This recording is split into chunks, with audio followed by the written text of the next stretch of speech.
مرحبا. اليوم حنعمل سوا حلاوة طحينية بمكونات صحية وبسيطة، فإن شاء الله تعجبكم الوصفة.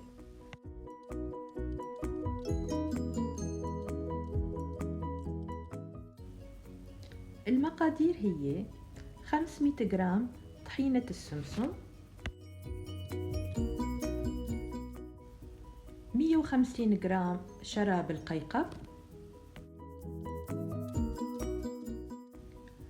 100 جرام زيت جوز الهند بيكون مذاب، ملعقة صغيرة فانيلا،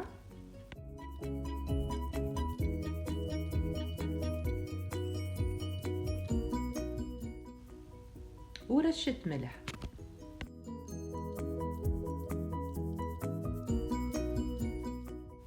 بنخلط المقادير جيدا لغاية ما يتجانسوا.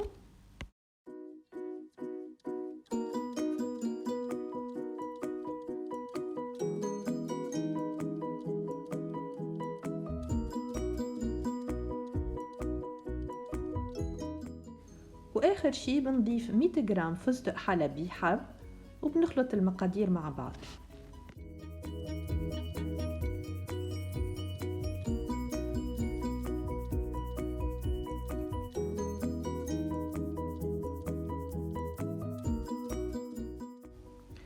بوعاء غير لاصق بنسكب الخليط.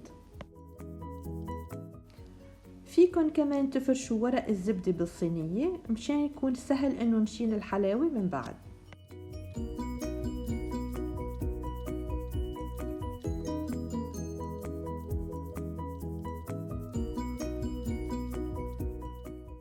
بنحط الصينية بالثلاجة أقل شي لمدة ساعتين مشان تجمد الحلاوة. هون من بعد ما طلعناها من الفريزر مثل ما شايفين جمدت، بنشيلها من الصينية وبنقطعها مكعبات أو على الشكل يلي بدكن إياه. تحفظ الحلاوة بتبروير بالفريزر، وكل ما بدكن تاخدوا منها بتطلعوا قطعة، لأنها بزيت جوز الهند بتدوب إذا خليتوها برا. إن شاء الله تكون عجبتكن الوصفة. ما تنسوا تحطوا لايك وتشتركوا بالقناة، وألف صحة.